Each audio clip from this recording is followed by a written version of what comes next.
been a while since na nag-vlog ako last time. And hindi ko alam kung malinaw yung audio ko, pero ito ay ride natin bago magmahal ulit ang gasolina bukas. Kasi di ba every Tuesdays nagkakaroon ng price increase. Baka ito na din yung huling long ride ko, kasi syempre habang tumatagal nagmamahal ang gasolina. Hindi ko alam, ang destination ko is sa Camarines Sur. Hindi ko alam kung mapupuntahan ko siya, kakayanin ng oras, pero sana kayanin.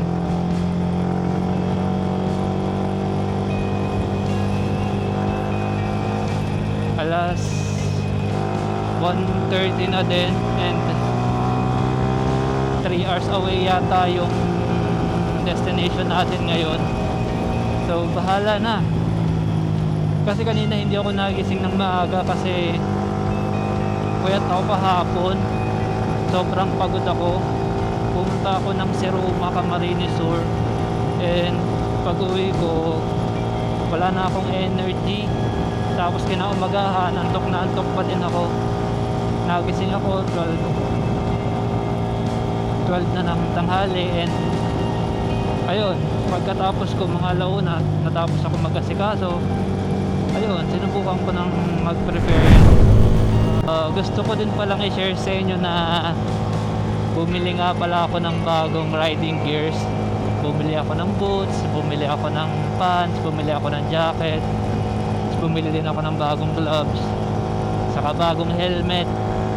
Kasi sabi ko, kung magbabalik ako sa pagra-rides, gusto kong siguraduhin na safe ako, just in case na may mangyari, pero sana wag naman sana. And isa din sa iniisip ko is yung kumuha ng insurance, motorcycle insurance, hindi yung third party CTPL, yung comprehensive insurance. Para gusto ko kasi, kung gagawin ko itong pag-vlog ulit, gusto ko itong gawin ng tama. Meron akong insurance, okay ang riding gears ko, and gusto ko din protected ako, and protected din yung taong gumagamit ng kalsada.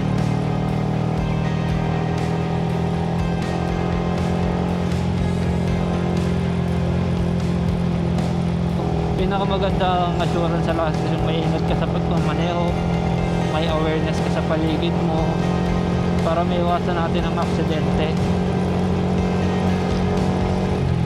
Tapos bilang unemployed na tao na pinupurso ang pagmumotovlogging, gusto ko na kahit pa paano, just in case of emergency, meron akong pang emergency talaga. And as of now, wala pa, kasi parang titigil ako kasi sobrang mahal na ng gasolina. Hindi ko alam kung itutuloy ko to or maghahanap na lang ulit ako ng trabaho na 9 to 5. Pero gusto ko talaga itong subukan. Nga pala, kung meron kayong mare-recommend na insurance para sa motorcycle, comprehensive insurance, pwedeng pa-comment naman. And syempre, gusto ko nang maiwasan yung mga pangit na insurance kasi madami akong nakikita.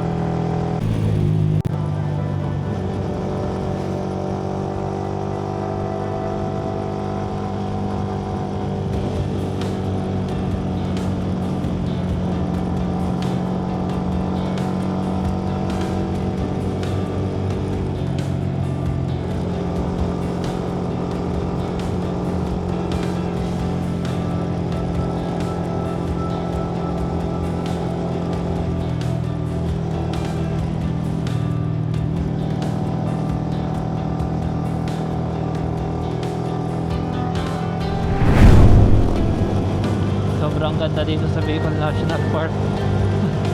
Relaxing, malamig ang hangin, magandang dumaan pag umaga, wag lang gabi, lalo na kung matataptin ka.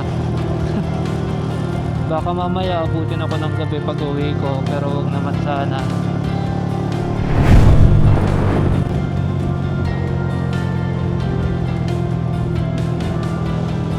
malapit na pala tayo sa Sipocon.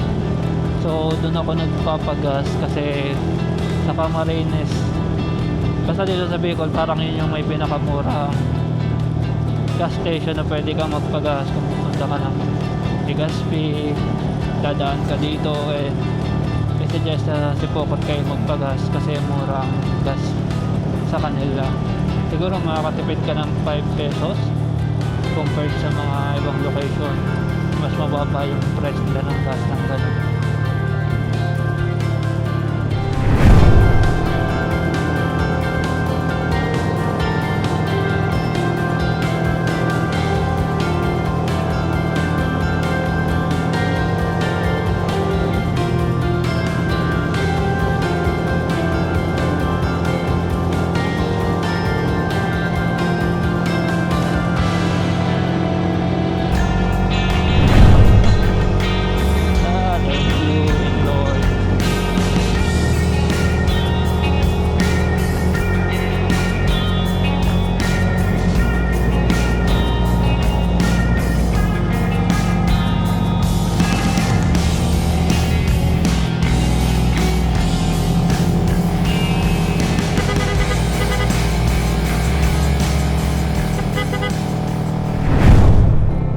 Nag-earplugs pala tayo tuwing nagra-ride kasi para ma-lessen lang yung wind noise sa tenga tuwing nagbabiyahe ka. Hindi naman kasi niiwasan yung wind noise na pumapasok sa helmet natin.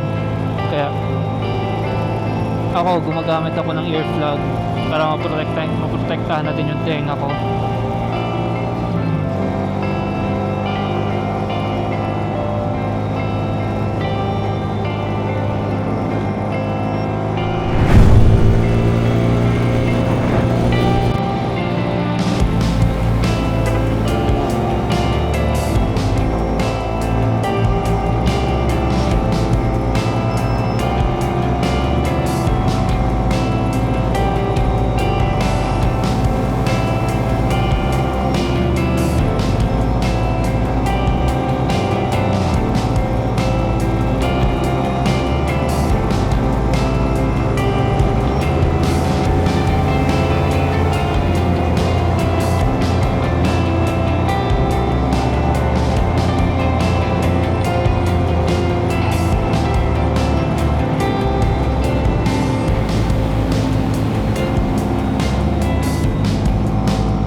So check natin kung saan tayo at kung ilang oras pa, kung tutuloy pa ba tayo o hindi na.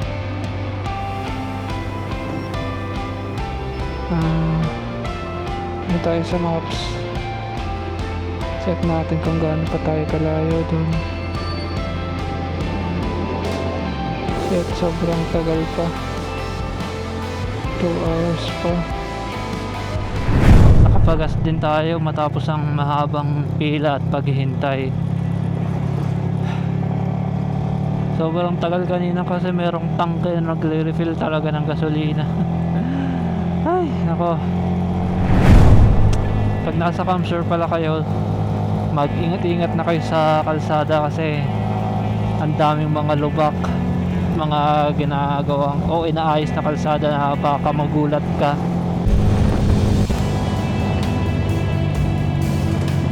Nasa San Ramon na tayo. Medyo malayo pa yung biyahe. Diyos ko, napakadelikado dito.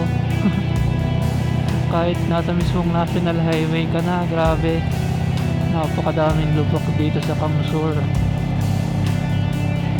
What the F.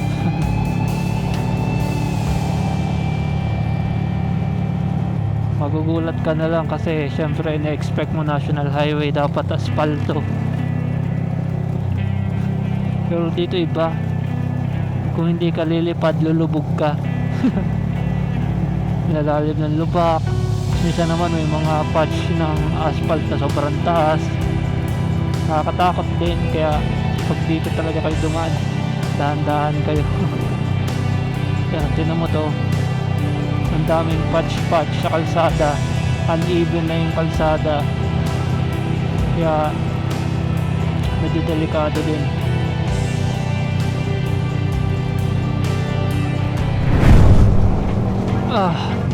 Shit, di ko ang taas ng lupak dun di ko napansin.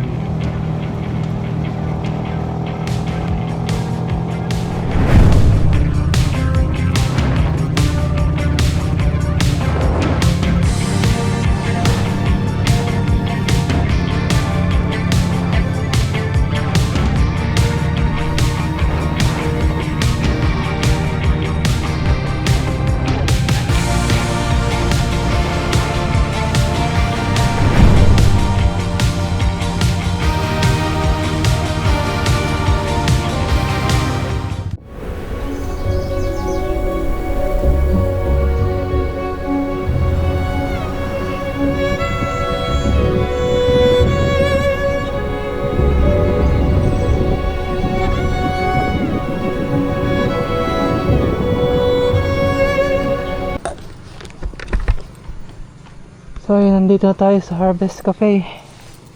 Nakarating din tayo sa wakas. Pasok na tayo para umorder.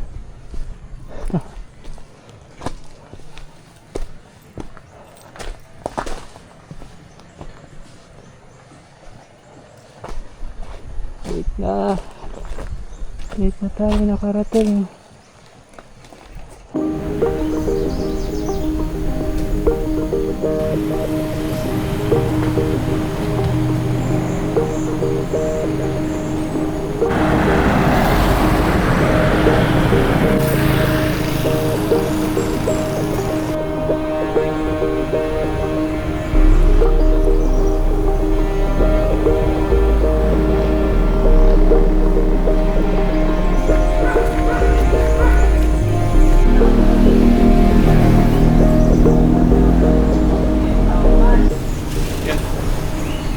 Sa tawag dito sa Harvest Cafe.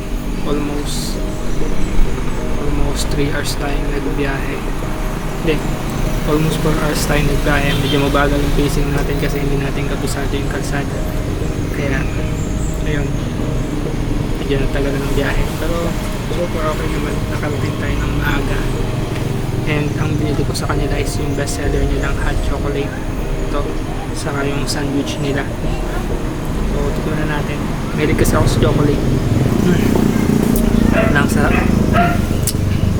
Sarap. Tamis. Sarap siya. So, tikman na naman natin yung sandwich. Sulit ba yung 4 hours na biyahe? Oo naman. Kasi parang ito na yung huling ride natin kasi magmamahal na naman ang gasolina bukas. Hindi natin alam kung kailan yung magiging next ride natin. Sandwich nila.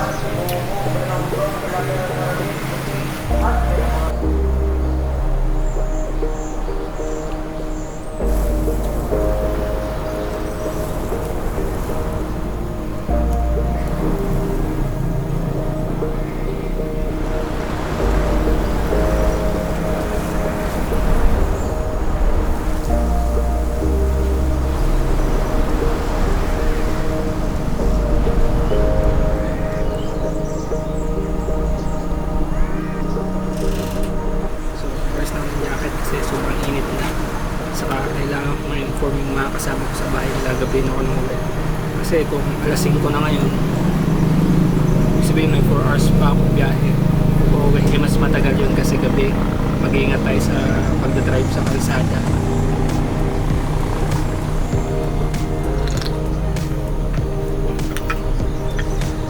Pagod na. Hindi na ako mag-rides ng ganito katagal. I mean, pwede naman basta hindi lang ako gagabihin masyado. Kanina talaga mapapaback out na ako kasi yung sabi ko live, tapos nagabayin ako, tapos wala akong kasama, wala akong kasabay, hindi ko bisado yung kalsada. Maya tumitigil ako para i-check yung Google Maps. So yun, Nagmadali pa ako nung kanina. Pero abot pa rin ako mahigit 1 hours. Grabe.